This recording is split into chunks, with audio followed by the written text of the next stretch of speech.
Hi, എല്ലാവർക്കും നല്ലൊരു നമസ്കാരം. കഴിഞ്ഞ ഞായറാഴ്ച എനിക്കൊരു ഷോർട്ട് ഫിലിമിൻ്റെ ഷൂട്ടുണ്ടായിരുന്നു. അവധി ദിവസം ആയതുകൊണ്ട് മോനും കൂടി എൻ്റെ ഒപ്പം വന്നു. ഞങ്ങൾ രണ്ടാളും ഇപ്പോൾ നിൽക്കുന്നത് ഈ ഷോർട്ട് ഫിലിമിൻ്റെ കഥയും തിരക്കഥയും സംഭാഷണമൊക്കെ എഴുതുന്ന ഗോപൻ ചേട്ടൻ്റെ വീട്ടിലാണ്. ഇവിടെ ചെന്നാൽ ഞാൻ നേരെ വീടിനകത്തേക്ക് പോകുന്നതിന് പകരം അവരുടെ പറമ്പിലേക്കാണ് പോകാറ്.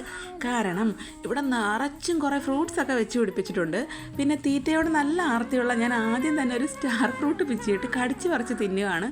പക്ഷേ വൻ തോൽവിയായിരുന്നു. നല്ല പച്ചയും ഒടുക്കലത്തെ പുളിയും എനിക്കിഷ്ടപ്പെട്ടേ ഇല്ല.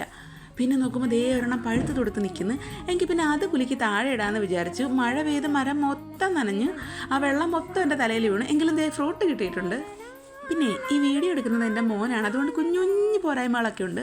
അങ്ങനെ അതും തിന്നിട്ട് ഞാൻ നോക്കുമ്പോൾ ദേണ്ട ഒരു കുഞ്ഞു മരത്തിൽ നിറയെ അമ്പഴങ്ങ. അതും വെച്ച് മുന്നോട്ട് ചെന്നപ്പോഴത്തേക്ക് ദേ ഒരു റെഡ് കളർ ഫ്രൂട്ട്, ആപ്പിൾ പോലൊക്കെ ഇരിക്കും, പക്ഷേ ഇതിൻ്റെ പേരൊന്നും എനിക്കറിയില്ല. അങ്ങനെ ഞാൻ ആസ്വദിച്ച് കഴിച്ചുകൊണ്ടിരിക്കുമ്പോഴത്തേക്ക് നമ്മുടെ ക്യാമറ ടീമൊക്കെ ദേ എത്തിയിട്ടുണ്ട്. എങ്കിൽ പിന്നെ ഞാൻ വേഗം പോയിട്ട് റെഡി ആയിട്ട് വരാമെന്ന് കരുതി. അന്നേരം ദേണ്ടടാ എന്നെ ഡ്രസ്സ് പോലും മാറാൻ സമ്മതിക്കാതെ ഒരു പ്രാന്തി എന്നെ വീഡിയോ കോൾ ചെയ്യുന്നു.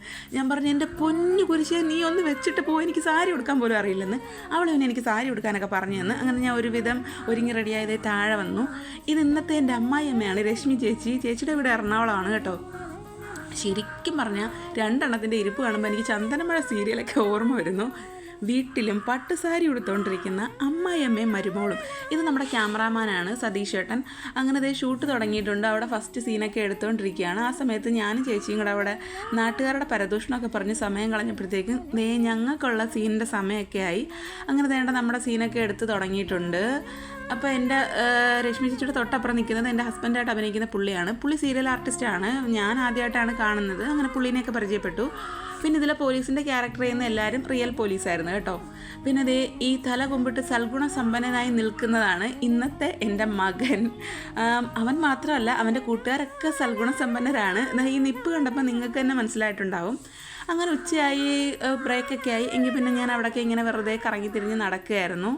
അങ്ങനെ കറങ്ങിത്തിരിഞ്ഞ് നടന്നപ്പോൾ എങ്കിൽ പിന്നെ വിചാരിച്ചു ദേ എൻ്റെ മോനെ ഒന്ന് നോക്കാമെന്ന്. ചെന്ന് നോക്കുമ്പോൾ അവൻ അവിടുത്തെ പട്ടിയെ കളിപ്പിച്ചുകൊണ്ടിരിക്കുകയാണ്. ബാബാ എന്ന് പറഞ്ഞ് വിളിച്ചിട്ട് അവൻ ചാടി ഏതെങ്കിലും കസേരയുടെ മുകളിലൊക്കെ കയറും. അങ്ങനെ കുറേ കഴിഞ്ഞപ്പോൾ എന്നാൽ പിന്നെ എല്ലാവരും കൂടി ഒരു ഗ്രൂപ്പ് ഫോട്ടോ ഒക്കെ പിടിക്കാമെന്ന് വെച്ചത് ആ ശ്വാസം പിടിച്ച് ഫോട്ടോ എടുക്കാനൊക്കെ നിൽക്കുകയാണ്. അങ്ങനെ ഫോട്ടോ എടുപ്പൊക്കെ കഴിഞ്ഞ് ഫുഡൊക്കെ കഴിച്ച് കഴിഞ്ഞ് ഷൂട്ട് കഴിഞ്ഞ് വൈകുന്നേരം ആയപ്പോഴത്തേക്ക് വേണ്ട ഞാൻ ഇവന്മാരും കൂടെ നല്ല കമ്പനിയായി കേട്ടോ. പക്ഷേ നിങ്ങൾ വിചാരിക്കും ഇവരെന്നെ എന്തോ വല്ലാതെ തമാശ പറഞ്ഞ് ചിരിപ്പിക്കുകയാണെന്ന്. ഒരിക്കലും അല്ല. ഇവന്മാർ എന്നോട് പറയുകയാണ്, ശരിക്കും നിങ്ങളെ അമ്മ റോളിലല്ല വിളിക്കേണ്ട, വല്ല അമ്മൂമ്മയോ മുതുമുത്തശ്ശിയോ ഒക്കെ മതിയായിരുന്നെന്ന്. അങ്ങനെ ഇവരുമായിട്ട് കുറേ സമയം ഇരുന്ന് കാര്യമൊക്കെ പറഞ്ഞു. പക്ഷേ ഇവരെന്നെക്കാളും നല്ല കമ്പനി എൻ്റെ മോനുമായിട്ടാണ്. ഒരേ വേവ് ലെങ്തുള്ള ആൾക്കാരാണ്. കാരണം ഇവന്മാർ സംസാരിക്കുന്ന മൊത്തം കാർട്ടൂണിനെ കുറിച്ചാണ്. ഇപ്പോൾ നിങ്ങൾ വിചാരിക്കും ഞാൻ ഇവരുടെ ഫോൺ വാങ്ങി ആകാംക്ഷയിൽ നോക്കുന്നത് എന്താണെന്ന്. ഒന്നുമല്ല, ഇവന്മാർ കാണുന്ന കാർട്ടൂൺ ഏതൊക്കെയാണെന്നൊക്കെ നോക്കിയതാണ്. എങ്കിൽ പിന്നെ ഇതുപോലുള്ള കുഞ്ഞു കുഞ്ഞു വിശേഷങ്ങളൊക്കെ ആയിട്ട് വീണ്ടും കാണാം. Bye bye.